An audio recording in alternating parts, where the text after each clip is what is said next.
distinguished guests, the President of the United States, accompanied by Secretary of the Interior, Deb Haaland and Ryan Reyes.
Hello, everyone, relatives and friends. I'm honored to be here with you at the White House. Yes, you can sit down, please.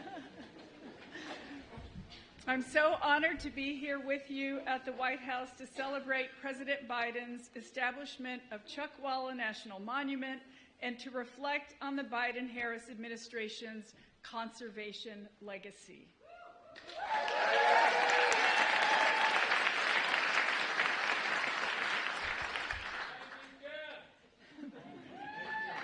You're very welcome.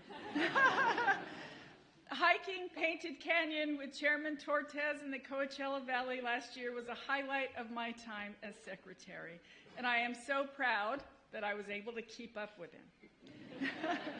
Chuckwalla is an incredible place and one in which we are all so lucky to experience as our ancestors did. There is no better way to appreciate the land than to walk it, hearing, seeing, and smelling the earth. Today is special because it represents another example, a capstone really, of the Biden-Harris administration's unwavering commitment to protect the places we all love while uplifting and empowering those who have stewarded them across time. As everyone here knows, Chuckwalla is a living landscape that vibrates with beauty in painted canyons. It's a place where desert valleys and woodlands provide a home for many species of plants and animals. It's a place that families and adventurers from around the world seek out for unmatched recreational opportunities. And it's a place that has been stewarded over millennia by our indigenous ancestors, as evidenced by the songs the tribes still sing today of the trails that weave across the region. When President Biden and I first stepped into these roles, we understood fundamentally that tribes must be at the forefront of our efforts to conserve the lands and waters we all depend on. Today, I'm grateful for President Biden's leadership.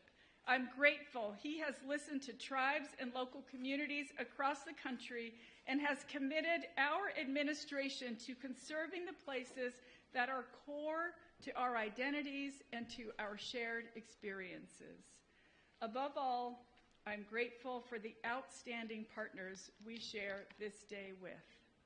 Today, the Chuckwalla National Monument is protected for all of us.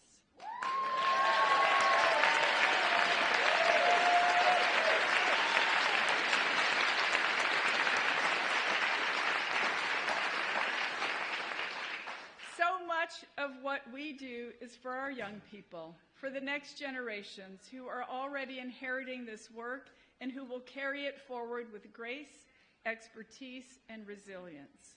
They are the ones who are putting so many of our investments made possible by President Biden to good use. And it has been my honor to work alongside them in our shared mission for a better future. Our next speaker is one of those young people.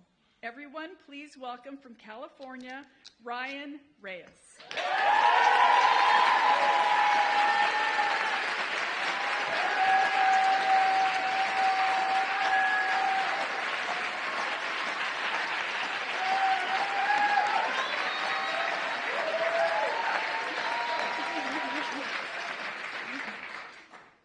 Thank you. Thank you, Secretary Holland, for your inspiring words and for that beautiful picture you painted. Hello, my name is Ryan Reyes. I was born and raised in the Coachella Valley with my parents and 3 younger brothers, just about 30 minutes from Chuckwalla. As a child, I didn't appreciate the natural treasures found in my backyard.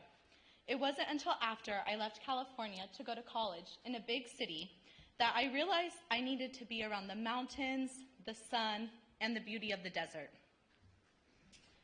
I quickly returned home to the Coachella Valley to finish college and started coming regularly to Chuckwalla to hike, stargaze, and enjoy the beauty of the desert.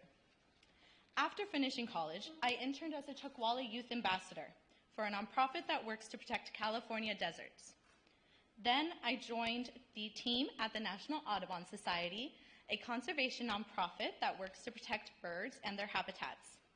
It's been an empowering journey to learn how to advocate for these irreplaceable and incredible places we all need.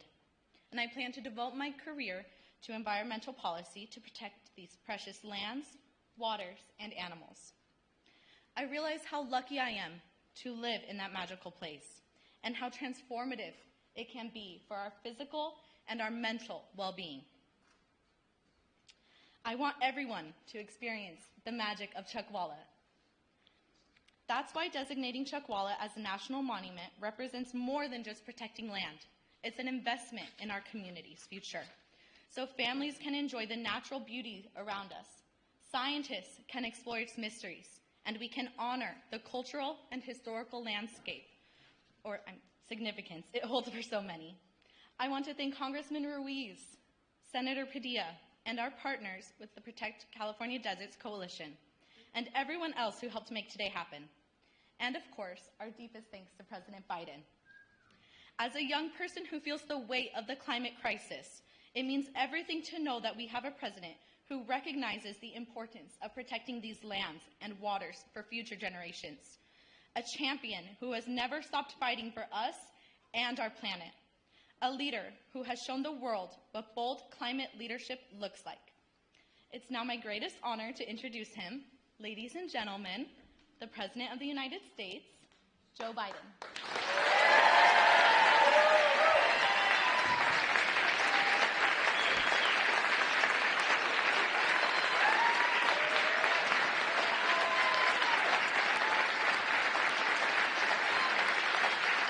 Thank you, Ryan.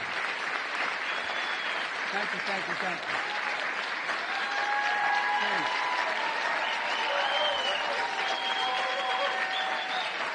I'm going home now.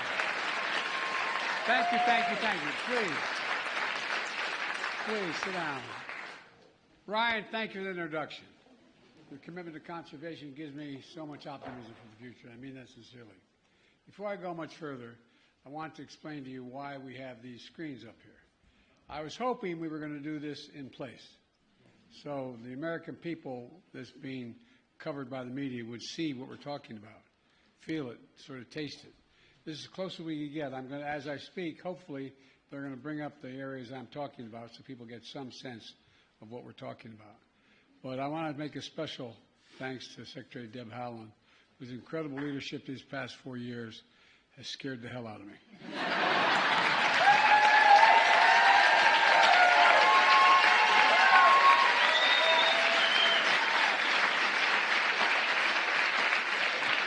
I've been doing this job a long time, not as president, but in public life. I'm afraid to tell her no. She doesn't take no for an answer on anything. I promise you, she has a list. Still, you've done a hell of a job. I'm so proud to have nominated you for that, and thank you for the job you've done. As you all know, I was in California last week where the event was supposed to be held, but we had to postpone it because of the fires in Los Angeles. Among the worst wildfires in California history. It's devastating. For Kamala and for so many of you, it's home. She and I and our entire administration have been working closely with Governor Newsom, Senator Padilla, Senator Schiff, the entire congressional delegation, to make sure California has every possible resource to fight these fires and help the survivors.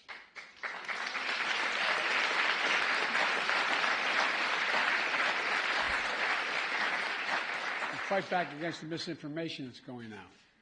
You know, that includes our heroic firefighters and first responders. The heart of the nation are with the victims and families left behind and all the people who've lost their homes, livelihoods, and so much to these fires. It's been devastating. It's incredible. It's incredible. Thousands of homes lost.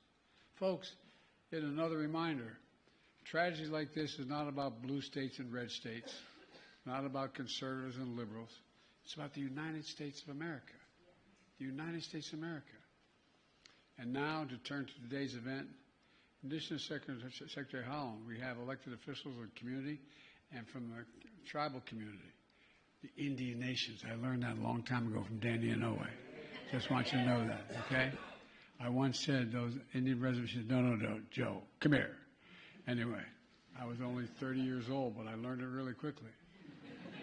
Look, members of the California delegation, Senator Padilla, Representative Ruiz, champion legislators to establish these national monuments. Key members of my administration, Brenda, Chair of the Council of Economic Equality, and the staff from the Bureau of Land Management and the Fire Service, the Forest Service.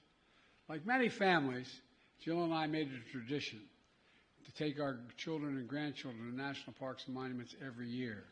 I wanted them to see, feel, smell, taste, look at just what has been preserved. And every time I looked at it, I thought about Teddy Roosevelt and these people, all they preserved. Imagine had they not acted. Imagine had they not acted. And I wanted them to witness the majesty and beauty of America. It's absolutely majestic. Our natural wonders are the heart and soul of our nation. And you all know it in this room. They unite us. They inspire us. It's a birthright we pass down from generation to generation. And that's why on day one of my administration, since then, we've been carrying out the most aggressive climate agenda ever in the history of the world.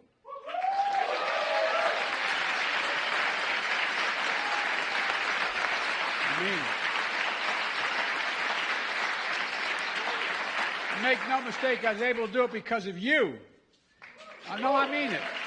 But I'm not kidding you. Because of you, including historic steps to conserve our natural resources for the ages. My second week as president, I signed an executive order establishing the first ever conservation goal to protect 30% of all our lands and waters everywhere in America by 2030. 30%.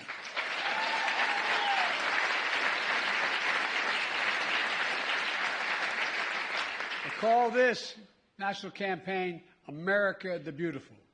That's what it's called, America the Beautiful. And over the last 4 years, we've delivered with your help, putting America on track to meet that bold goal. Restoring and creating new national monuments, conserving hundreds of millions of acres of lands and waters all across the America. From New England to Minnesota, Texas to Colorado, Arizona to Alaska. I've also created the first national marine sanctuary in the United States, proposed by indigenous communities, and I thank you for your push. I thank you for your push.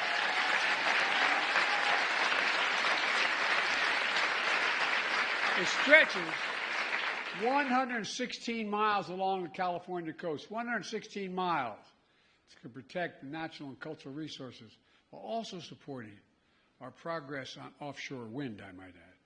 And today, I'm proud to use my authority under the Antiquities Act to designate 2 more national monuments in California. First, Chuckwalla National Monument.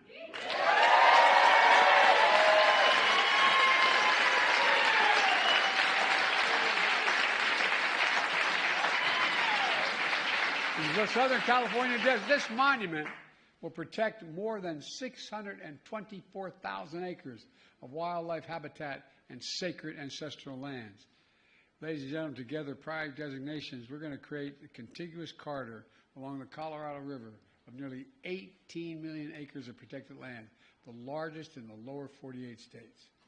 And the area...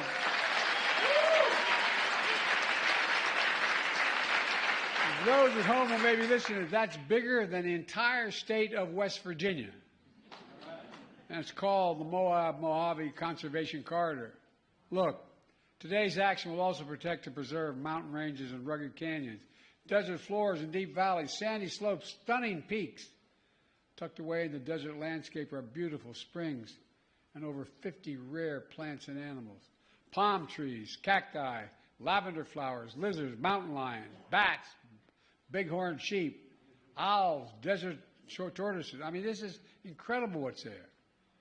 This action also preserves a mosaic of trails woven together by tribal nations that trace their origins back thousands of years. And left behind in these trails are ancient ceramics, tools, rock art, sacred ceremonial sites that will also be preserved. We're also preserving ruins of old mines from the 1800s. Their construction drove out indigenous people from their homes, a reminder of the harm that was done. There are remnants of U.S. Army camp, trained units of desert combat shortly after we entered World War II. For generations, this place of wonder has attracted outdoor enthusiasts from hikers, horseback riders, exploring these vast lands, as well as scientists and geologists who are studying how the earth evolves. Many veterans also returned here to heal their wounds, mental and physical, and invisible wounds as well, seeking solace and serenity in ways that only nature can provide. And you all know that. Only nature can provide some of this, nothing else. And next door to this monument, solar energy is being built, which proves what I've often said. We don't have to choose between the environment and the economy or between conservation and clean energy. We can do both at the same time.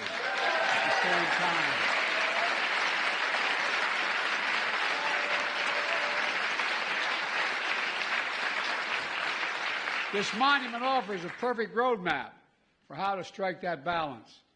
It's a key element of our climate agenda that includes the most significant climate law ever in the history of the world. That's not hyperbole. That's a fact. The law that's positioned us to cut carbon emissions in half by 2030. That's generated $300 billion so far in new private sector clean energy investment. $300 billion. And that's creating hundreds of thousands of jobs and unleashing manufacturing boom all across America. You know, and this matters a great deal. Second, the second national monument I'm designating today is this is important. I mispronounced it the first time. Swatila Highlands in Northern California.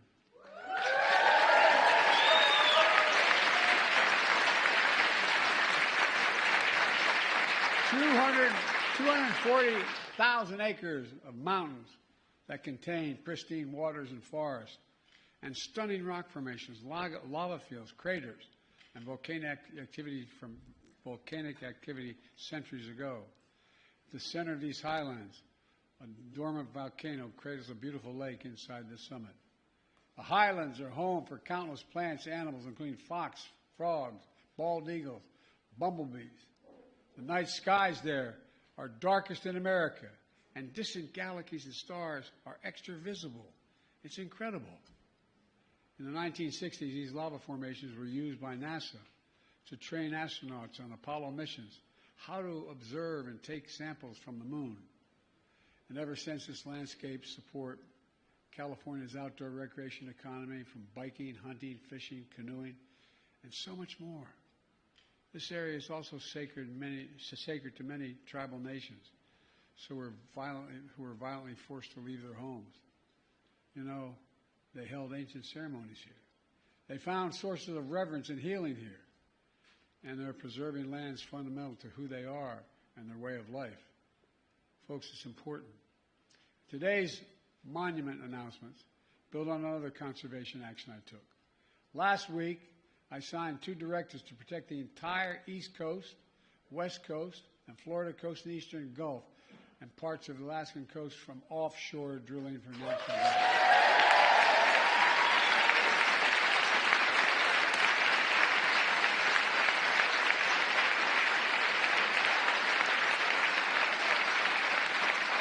And I might add, that is a big deal. My state's only 3 feet above sea level. Oh, you're laughing, but it's important. Nearly 40% of Americans live in coastal communities. And it's not only good for the environment, it's good for our economy.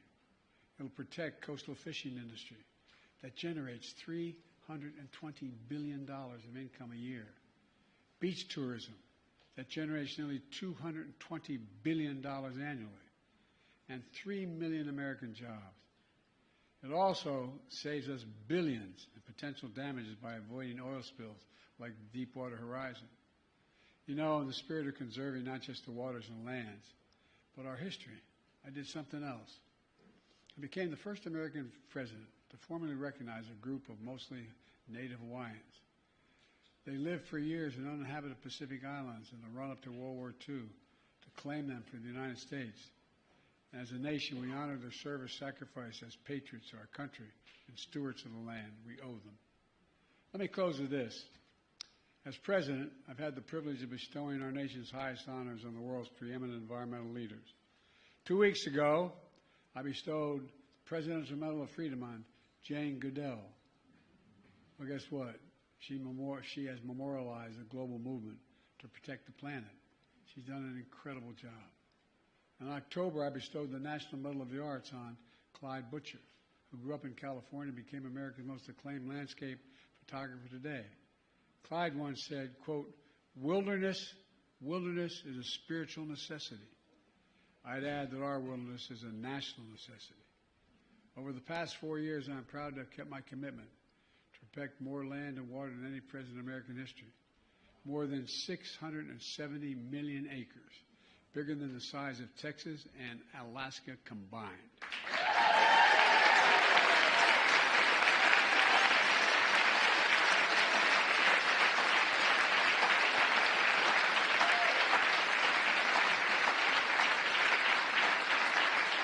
And without you standing up with me, we could have never done it. It's about our planet, our people. It's about America itself. Our outdoor treasures are the pride of our country. The bond between the physical and spiritual world, a bridge to our past and to our future. Conserving them not only protects the livelihoods of people who depend on them, it preserves a key piece of our history and the full American story. It unites us through the ages. It connects us to something bigger than ourselves. And above all, it reminds us of who we are. I just had another baby grandchild born. Guess what? Actually, to be precise, I hate to say it, a great-granddaughter, a great-grandson. And guess what? Think what this means for your children, your grandchildren, your great-grandchildren. I mean it sincerely. Think of what it means if we don't do this. Above all, it reminds us of who we are. We're the United States of America. And there's nothing beyond our capacity when we do it together. I want to thank you all again because it's not hyperbole. I could have never done any of this without the support of the people in this room. You stepped up. You made the case. People listened to you. Ordinary people listened to you about how important this is. And by the way, if I had my way, I'd make sure everyone could see the natural wonders because they'd have a more reverent view of where we are. So folks, God bless you all, and may God protect our troops. Thank you. Thank you.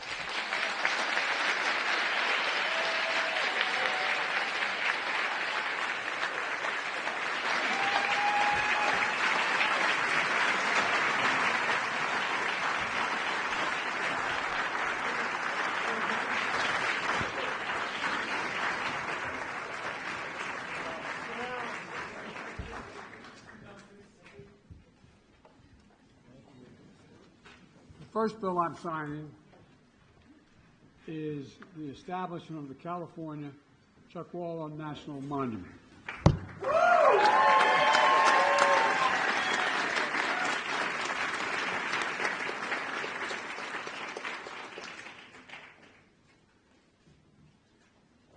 Today's the 14th, right?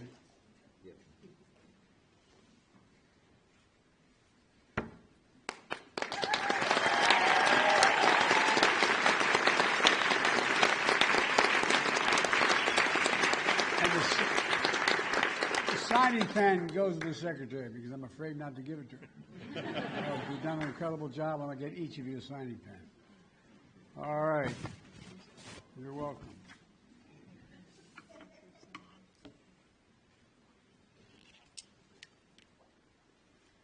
The second I'm signing is the establishment of the Highlands National Monument. Here we go. Got to fill this in. I know, Santino, I'm trying, the day of, in this hand, you'll fill in the dates here, guys? All right. I know that, but I don't want to. Thank you, thank you, thank you, thank you.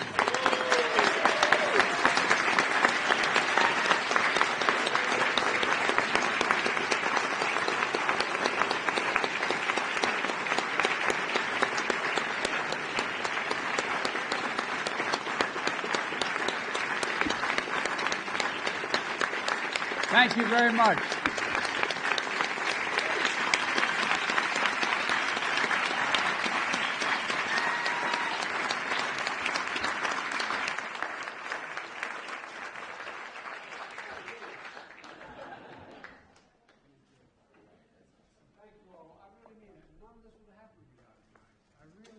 Genuinely mean it.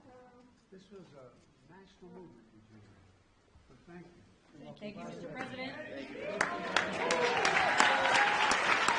Distinguished guests, please remain in your seat as the President departs. Thank you.